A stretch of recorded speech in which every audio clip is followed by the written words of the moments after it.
Into the Wild by Jon Krakauer. Author's note. In April 1992, a young man from a well to do East Coast family hitchhiked to Alaska and walked alone into the wilderness north of Mount McKinley. 4 months later, his decomposed body was found by a party of moose hunters. Shortly after the discovery of the corpse, I was asked by the editor of Outside Magazine to report on the puzzling circumstances of the boy's death. His name turned out to be Christopher Johnson McCandless. He'd grown up, I'd learned, in an affluent suburb of Washington, D.C., where he'd excelled academically and had been an elite athlete. Immediately after graduating with honors from Emory University in the summer of 1990, McCandless dropped out of sight. He changed his name and gave the entire balance of a $24,000 savings account to charity, abandoned his car and most of his possessions, burned all the cash in his wallet.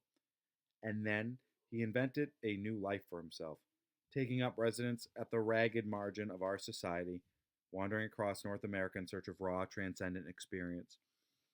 His family had no idea where he was or what had become of him until his remains turned up in Alaska. Working on a tight deadline, I wrote a 9,000-word article which ran in the January 1993 issue of the magazine, but my fascination with McCandless remained long after that issue of Outside was replaced on the newsstands by more current journalistic fare. I was haunted by the particulars of the boy's starvation and by vague, unsettling parallels between events in his life and those in my own. Unwilling to let McCandless go, I spent more than a year retracing the convoluted path that led to his death in the Alaska taiga, chasing down details of his peregrinations with an interest that bordered on obsession. In trying to understand McCandless, I inevitably came to reflect on other larger subjects as well.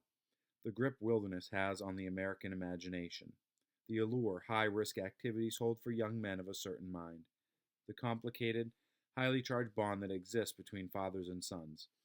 The result of this meandering inquiry is the book now before you. I won't claim to be an impartial biographer. McCandless's strange tale struck a personal note that made a dispassionate rendering of the tragedy impossible.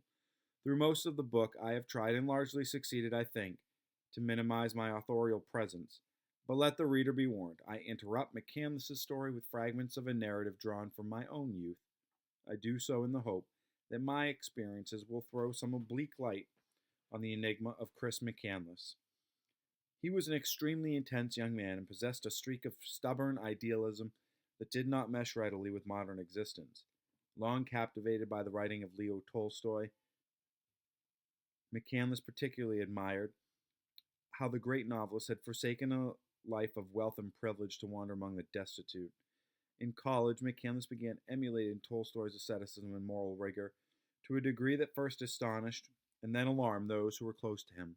When the boy headed off into the Alaska bush, he entertained no illusions that he was trekking into a land of milk and honey. Peril, adversity, and Tolstoyan renunciation were precisely what he was seeking, and that is what he found in abundance. For most of the 16-week ordeal, nevertheless, McCandless more than held his own. Indeed, were it not for one or two seemingly insignificant blunders, he would have walked out of the woods in August 1992 as anonymously as he had walked into them in April. Instead, his innocent mistakes turned out to be pivotal and irreversible. His name became the stuff of tabloid headlines, and his bewildered family was left clutching the shards of a fierce and painful love. A surprising number of people have been affected by the story of Chris McCandless's life and death.